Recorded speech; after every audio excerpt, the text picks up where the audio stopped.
I'm Dr. Dave Janda. Welcome back to the Operation Freedom platform and our ongoing Operation Freedom Health and Wellness series with the fantastic Dr. Peter Glidden, one of the top, if not the top, one of the top naturopathic physicians in the world, clinical researchers, and outstanding authors. His two books, Attempt to Cure with Holistic Medicine and Everybody is Sick and I Know Why, should be the foundation of your medical library. They are of the Janda families because the information that Peter provides is not the information you will get through the bought-off lamestream fake media. Why? Because the bought-off lamestream fake media, a tentacle of whatever you want to call it, the deep state, the New World Order crowd, the totalitarian thugs, the shadow government, the criminal international banking syndicate, their goal is to strip you of your health care freedom. What Peter does and what I do and what we do on this platform is we empower you in your health care freedom so that you're not in need of big pharma, big medicine like the AMA, big insurance, big government, the Faucis of the world. No. You, by the information we provide, empowers you to take control of your health care life, which is precisely the reason why all of those entities I previously mentioned despise Peter, Dave Janda, and what we do on Operation Freedom and Operation Freedom Health. Our website, OperationFreedomHealth.com, is chocked full of tremendous information, free information. In fact, there's a video Peter did, the 12 bad foods, about the 12 foods produced by Big Agro, by the way, that another tentacle of the syndicate that will get you into harm's way from a health and wellness standpoint. It's free. It's on the top of the homepage, OperationFreedomHealth.com. In addition, we have products that Peter and I discuss on this platform. Full disclosure, purchase of those products does support this platform and that we can continue our efforts. The products that we speak about empower you and your health and your wellness and are not dependent on big pharma or big medicine. Today, Peter and I are going to discuss an issue so that we all have a better understanding of the cause of a very debilitating condition in our country and around the world. And that condition is depression. And I contend that the vast majority of the cause of depression, mental illness and depression in our world, is actually at the hands of the very entities I already discussed. Big pharma, big medicine, big insurance, big government, and the globalist syndicate. It is my honor to introduce Dr. Peter Glidden. Pete, welcome back to the Operation Freedom Health platform. Thanks, Dave. It's always so much fun to spend time with you and speak truth to idiocy. There just aren't that many people who are doing it. And everybody kind of scurried into the darkness when the coronavirus sensors started showing up. So I appreciate the platform and the opportunity very much. Pete, many people that would have heard my introduction would have said, well, that's a lot of conspiracy theory about we're talking about the deep state, the New World Order crowd, the thugocracy, the shadow government, as being in control of medicine, of healthcare delivery, of actually the cause of why so many people are depressed, not just in our country, but around the world. So, Pete, have at me. Is that conspiracy theory, or in fact, is it based on reality? Well, from the proper perspective, everything makes sense, and you're welcome to your own opinion, but not your own set of facts. The simple fact of the matter is that the dominant system of medicine in the world, the system of medicine that has been in charge of monopolistic stranglehold of the delivery and the development of medicine since 1912, has been the pharmaceutical industry and allopathic medical doctors. And allopathic medicine believes that if it can't be measured, it doesn't exist. So since nobody's dissected the soul out of the human being or the vital force or the spirit, it doesn't exist. Therefore, to the allopathically minded pharmaceutical centrist physician, the human body is a bag of biochemicals waiting to break. And consciousness itself is a function of biochemistry. So when there's a problem in the body, we're not going to attempt to fix it. We're going to attempt to manage it. So the depression is not fixed. It's managed. The arthritis is not fixed. It's managed with 1, 2, 3, 4, 5, or 6 surgeries and pain medication and anti-inflammatories. Heartburn isn't fixed. It's managed. High blood pressure isn't fixed. It's managed. Or anxiety isn't fixed. It's managed, and so forth and so on. And this is the type of medicine that we've all gotten used to and that we've all grown up inside of and we've all become socialized to believe is the best medicine that money has to offer, and it's not. It's really, really good for trauma care, military field medicine, surgery when it's necessary, which was your wheelhouse, some complications of childbirth, and dentistry. But that's it. And for most conditions that most people go to their doctors for, allopathic pharmaceutical centrist medicine is simply a bad idea, and it's the wrong dog for the hunt. And when it comes to psychological problems, psychiatric problems, it is an abject failure. Why? Because the methodology is incorrect.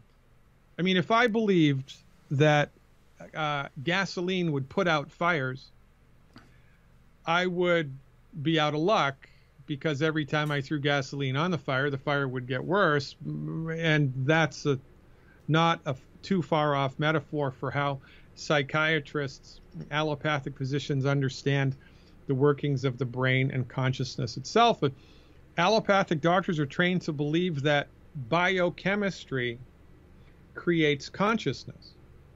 Because nobody's measured the spirit, nobody's measured the soul. All of that stuff is a fiction, doesn't exist. Consciousness is a function of biochemistry, period. When the body dies, consciousness dies. There's no such thing as life after death. There's no God, there's no spirit, there's no heaven. It's all a fiction. And when somebody therefore has a problem with their consciousness, it must be solely due to a biochemical imbalance. And so we're going to try to adjust that with psychoactive meds.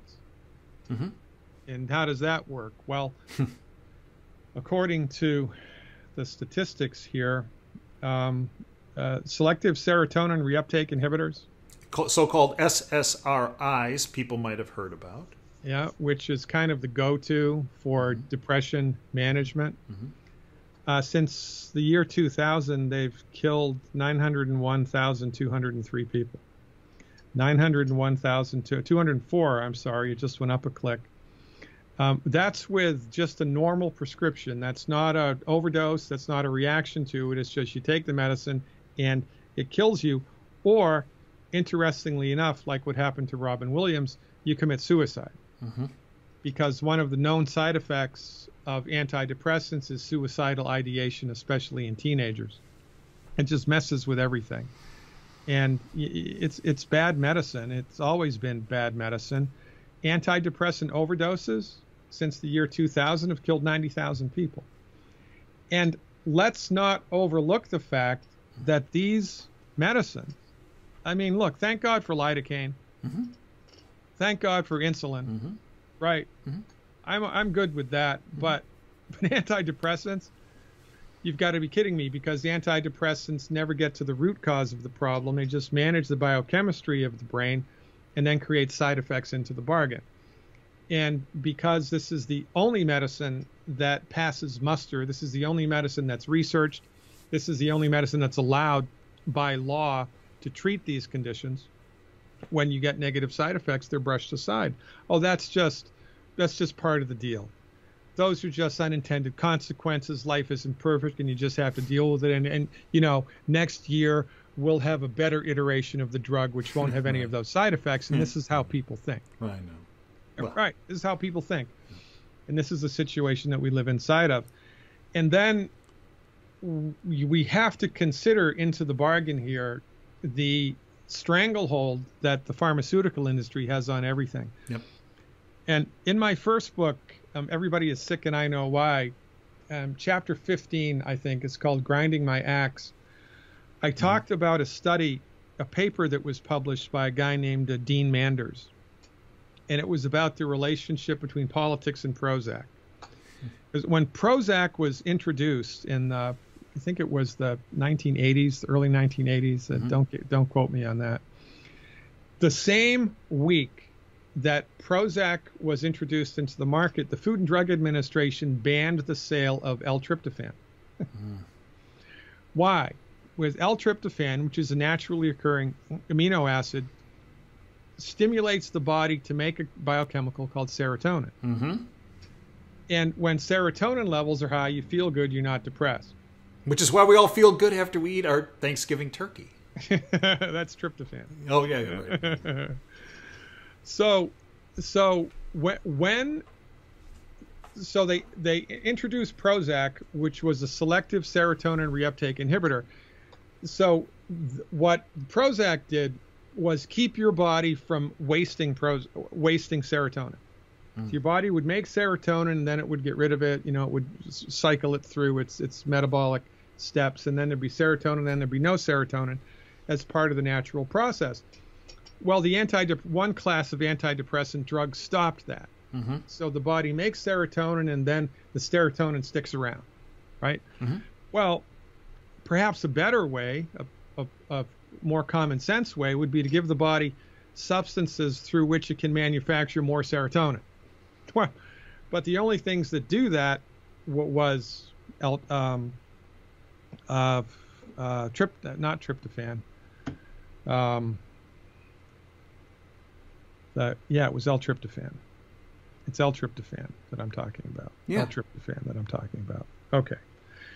So they banned its use, saying with the excuse that L-tryptophan causes this very strange neurological illness. Very strange. It causes it. Oh, we can't have it. Can't do it at all. And then 2 years later, they okayed the use of tryptophan to treat the very disease that they said caused it, which is why they took it off the market in the first place. So I think it was from 1989 to 2005, L-tryptophan was kept completely off of the market, and the only rationale was to increase the sales of Prozac, because if there's L-tryptophan on the shelf at the grocery store or the health food store, you don't need Prozac. And by the way, numerous studies were done which showed that placebo was more effective than Prozac at helping people reduce their symptoms of depression. And it was statistically significant, and they were published studies. So if the scientific community really is all about the science, then doctors in good faith should have recommended placebo rather than Prozac, because there's no side effects with placebo, and, oh, by the way, costs quite a bit less. But they didn't do that. No. Because we don't have a free medical market, and because it's all controlled by big pharma from top to bottom. And as big of a problem as most people think it is, it's 1,000 times worse. It's 1,000 times worse, as evidenced now by all of the information coming out about the you-know-what and the negative effects, which we predicted years ago. We said, look, this is a problem. Now all this information is coming out, and is it moving the needle at all? Well, I don't know. I don't think so. Mainstream media still promotes it. It's crazy what's going on here. It's become a cult, and science has devolved, especially pharmaceutical science has devolved into a cult. Since 1912. Medical doctors are simply not stepping up to the plate. American frontline doctors are, but it's only a small handful. And even those people, they're not really getting to the root cause of the problem, because I haven't heard one of them say the Food and Drug Administration needs to be eliminated. The Centers for Disease Control is corrupt. We need to have a free medical market where every medical discipline is brought into the table and is asked their opinion. We need to give the chiropractors and the osteopaths and the homeopaths and the naturopaths and the Ayurvedic practitioners and the acupuncturists, we all need to give them a voice. Nobody's saying that. Nobody is saying that. They just get pushed away from the table. We get pushed away. We've always been pushed And actually, allopathic doctors that bring a different perspective to the table also get pushed away. Just as I was pushed away. 100%. Right? 100% correct. We don't want to hear about prevention, Janda. We don't want to hear about bringing other people from other disciplines to the table We're pushing you away. Yeah. And that's what happens.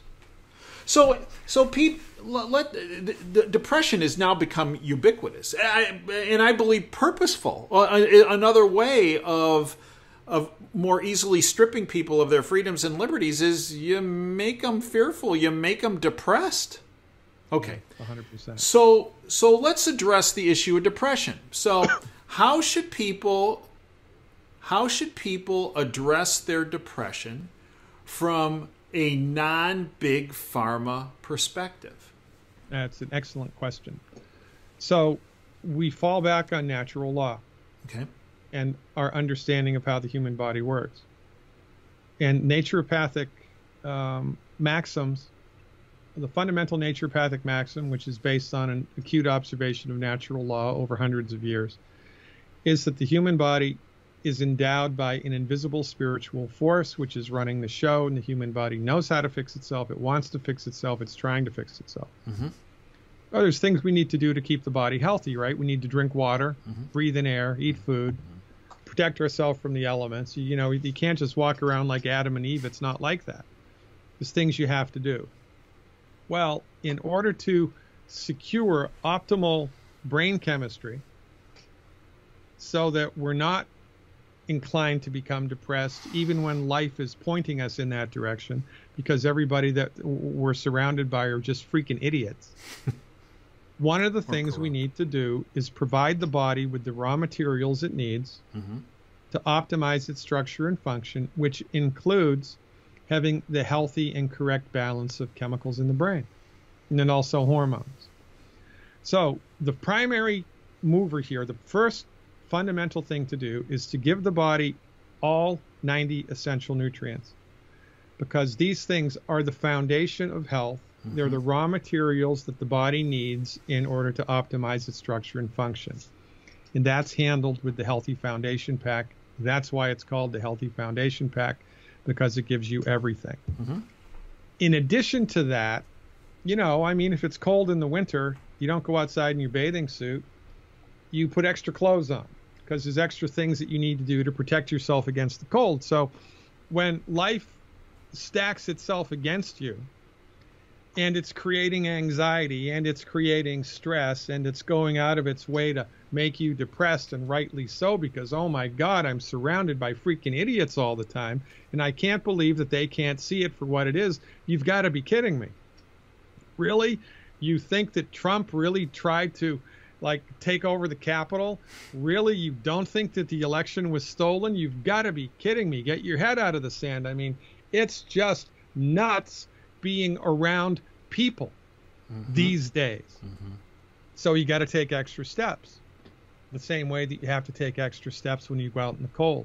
L-tryptophan, go to the health food store, get a bottle of L-tryptophan, take 2 times the recommended daily dose, 2 times the recommended daily dose for 4 weeks, L-tryptophan, 2 times the recommended daily dose on the label for 4 weeks, L-tryptophan. Also find lithium orotate. Lithium orotate. Take 2 times the recommended dose for 4 weeks in concert with the L-tryptophan on top of the Foundation Pack. Tell me how you feel. You will notice a difference. And folks can get access to the Foundation Pack along with information on the Foundation Pack at OperationFreedomHealth.com. 100%. So these are things that you can do for nutritional support.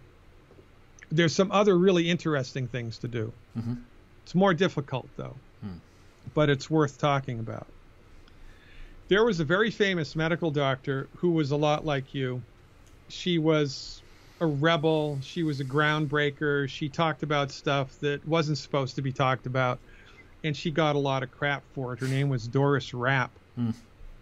And remember the Phil Donahue show? Yeah, sure. All right. When Doris Rapp was on the Phil Donahue show talking about her medicine, it was the most watched Phil Donahue episode of all time. She brought children onto the Phil Donahue show. She worked with kids who had behavior disorders, like extreme behavior disorders. Like that kid is Damien from The Omen, like really bad behavioral disorder kids, right? And she proved with before and after videos that the reason that these kids' behavior went off the deep end was because they were consuming food that they had an allergy to. And it's not an allergy like we think of, like, you know, you eat the egg and your throat swells up and you need the EpiPen. It's a different type of an allergic reaction. But it's a reaction nonetheless to the proteins in the food. And these kids would eat, you know, a half of a strawberry, and 3 minutes later, they're like the evil child from The Omen. No kidding. Swearing like a sailor, saying that they're going to kill their parents, and like really bad stuff. Like, I can't believe this is really happening. And then Dr. Rapp would give them the antidote to the allergen, and 3 minutes later, it's a normal little child again. And it was, the swing was like this, and it was crazy. And so her whole thing was, you got to eliminate environmental stress, environmental toxins, and you have to clean up the kid's diet. And I'll give you a little insight here. This is why this is so difficult. Because unless you're paying attention to it, and unless you have a clue that this is happening, it will happen, and you'll see the behavior, or personally you'll feel like depressed or more anxious than you did 5 minutes ago, but you won't relate it to what you just ate, because we're just not wired to think that way. And you'll miss it in your kids. I mean, this happened to me when I was a kid. I put my mother through hell. And not because I wanted to, but because I ate like 10 times the amount of sugar that you should normally eat as a kid. I don't know why I did. I just did. And I was a little hell on wheels. And I mean, I'm surprised my mother didn't, you know, sell me, for goodness sakes. It was bad. And it was 100% in retrospect driven by what I ate. And most mood stuff in adults and children don't have any filters. So when children eat something that's bad for them, they express it immediately. Right. With adults, it's more of a like background hum that just creates kind of like a small dark cloud that goes over your head and persists. And so you have to be mindful of how what you eat makes you feel. And I'll give you a little example. I just got back from a 3-week vacation in Italy. And because of the food over there and the food that I'm used to eating, I ate completely differently than I did when I was here. And I lost 21 pounds. While you were gone? Yeah, because I didn't eat bread. I eat a lot of gluten-free products here. I'm gluten intolerant. But when I found that out, it changed my life. But when we were in Italy, they had gluten-free stuff, but it really wasn't that great. And it really wasn't that great. It was like, I'm just not going to do this. I'm going to do something else. So for 3 weeks, I had like maybe not a whole lot of grains, right? Especially pasta. There was some gluten-free pasta, but it wasn't really that good. Let's be honest. And I don't care what they say on the travel websites. It really wasn't that good. So just by eliminating grains, even gluten-free grains, I lost 20 pounds. But what I didn't recognize until I came back and I started eating grains again was how the grains, even the gluten-free grains, affected my mentation. Interesting. Because I started eating, I'd have a piece of toast for breakfast with my eggs. Maybe I'd have some avocado or hummus spread on a piece of bread in the afternoon with a cup of tea. And I slowly started becoming melancholy. Interesting. It was like, oh, man, I got to go back to work this afternoon. I don't want to do that. Oh, it's kind of like there was this really slow slide into just not enjoying life. And it was because of what I was eating. So I stopped eating the grain. Since you've been home? Yeah. Well, since I figured it out. It took me like a week and a half to figure it out. Right. Because it's a slow burn. It's not like you got to be mindful of it, and I was lucky. So I stopped about a week ago, stopped doing it, and I feel pretty good. Because those negative stressors are not there anymore. And when you eat stuff that's not good for your body, it messes you up. Mm-hmm.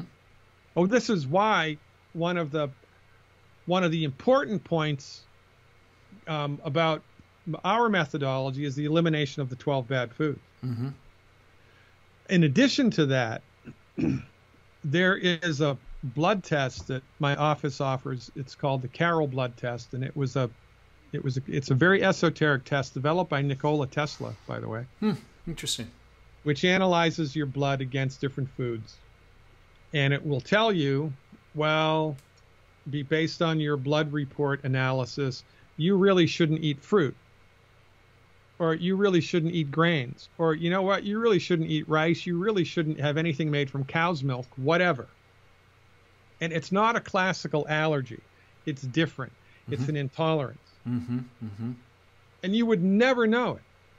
I mean, I had one patient, he had chronic migraine headaches.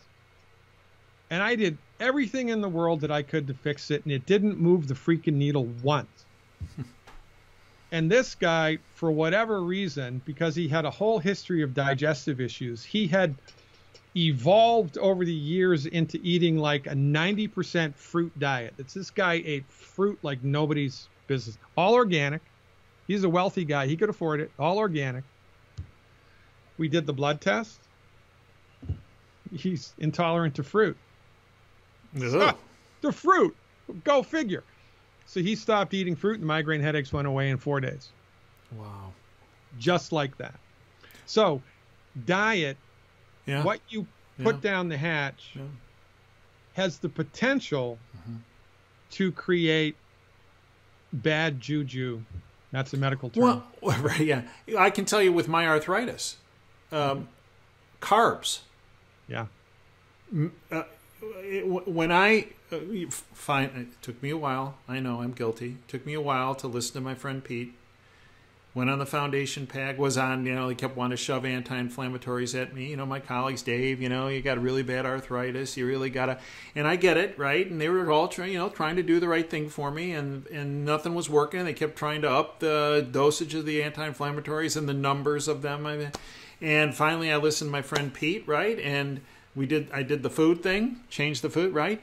And I can tell you, just getting off the carbs, dialing, it made a big difference. And then with the foundation pack, as I've mentioned before, I was off all anti-inflammatories in a month. It's so easy and completely overlooked by the mainstream. Yeah. Oh, yeah. And all those quacks. Don't believe those guys. Well, here's the other thing, Pete. You mentioned you spent some time in Italy, and in discussing off air with you about your trip, we all tend to think here in North America, well, we're just, we saw what happened over the past 3 years. There's a lot of depression issues just here in North America.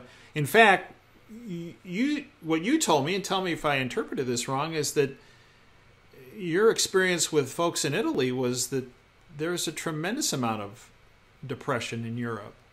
It seemed like it to me that we were only in Italy. I'd been to Paris about 7 years ago, and it was a completely different experience. But the sense that I got from the majority of people in Italy was that there was just this cloud. Yeah, hanging over people's heads, and people were just like melancholy. And nobody wanted to do their job. Not everybody, but you'd ask a waiter a question and they'd like look down their nose at you. They'd like, you felt like you were bothering people to get them to just do their job. And it was more often than not. There were exceptions that proved the rule. I mean, we had a couple of tour guides that were really great, but most people, man, it was just like something. It's like the sword of Damocles was hanging over their heads, and it was everywhere. And I really just did not enjoy it. And it's all done with mirrors. It could have been me, but I don't think it was. I think there's an overarching sense in that country of extreme frustration. People just don't know what to do. And so all that gets internalized. Yeah, I think we're seeing it around the world, obviously. Which, by the way, I believe is by design. Yeah, I would agree with you. I don't think that's an accident. I think it's by design, right? Yeah. It's the way that they get their more power, more control, more of their ever-precious money mechanism put into place, the syndicate. Well, keep everybody depressed. Right. Absolutely. It makes them easier targets for people to just willfully hand over the remaining freedoms and liberties. And then gives them more customers for the selective serotonin reuptake inhibitors that don't work. That's right. So, Pete, educate our listeners on where they can get more of Dr. Glidden, where they can get your books, which should be the foundation of every person's medical library in the world. Really, does anybody really want more of Dr. Glidden, Dave? Yeah, I think so. No. I think people would be a lot better off if they had more Dr. Peter Glidden and less big pharma, big medicine, big insurance, big government products. Yeah, I'm with you 100%. So on my website, I have a tremendous amount of information, video tutorials, written tutorials about self-help health recovery from 33 years of clinical experience as a naturopath. So you've got high blood pressure, you type it in, you see what I have to say about it. You've got heartburn, you type it in, you see what I have to say about it. You try it in the comfort of your own home. Try it for 90 days. See how you feel. I talk about 88 different illnesses. I talk about a lot of different health concepts, like how to detoxify properly, how to get a good night's sleep, the truth about salt, the truth about cholesterol, et cetera, et cetera, et cetera. It's all on my website for your edification and your personal empowerment. And that's drglidden.com. Yeah, but the best way to get there, because we're all in this together, is to go to Operation Freedom Health and click on the link to my website. Because when you do it that way, you go to Operation Freedom Health, you click on the link to my website, and then you see the stuff on my website, and oh, this is the best thing since the sterile technique. Yeah, I'm going to purchase a subscription to this. Dave Janda gets a percentage of it because you came to my website through his network, and so everybody wins. So and we also have the products you and I spoke about also on OperationFreedomHealth.com, which also supports this platform. This is how we're going to change the world, because like Benjamin Franklin said, we got to hang together or we're going to hang individually. Yeah. I'm paraphrasing. So just go to Operation Freedom Health, look for my smiling face, give it a click after you purchase the foundation pack, and see for yourself the power of properly applied, science-based, clinically verified medical nutrition. Honest to God, you do not know what you're missing. You need to slam these doors and kick these tires and take this baby for a ride, because the chances are high you're going to love the way that you feel after you do. Pete, I'd like to thank you for everything you have done, are doing, and will do, and I'd like to thank you folks for joining us. Again, we are available at OperationFreedomHealth.com. As Peter mentioned, you can get to his site, drglidden.com, through OperationFreedomHealth.com. I thank you for joining us. Until next time, Dave Janda signing off. Dream big and dare to fail. Thanks for your time today.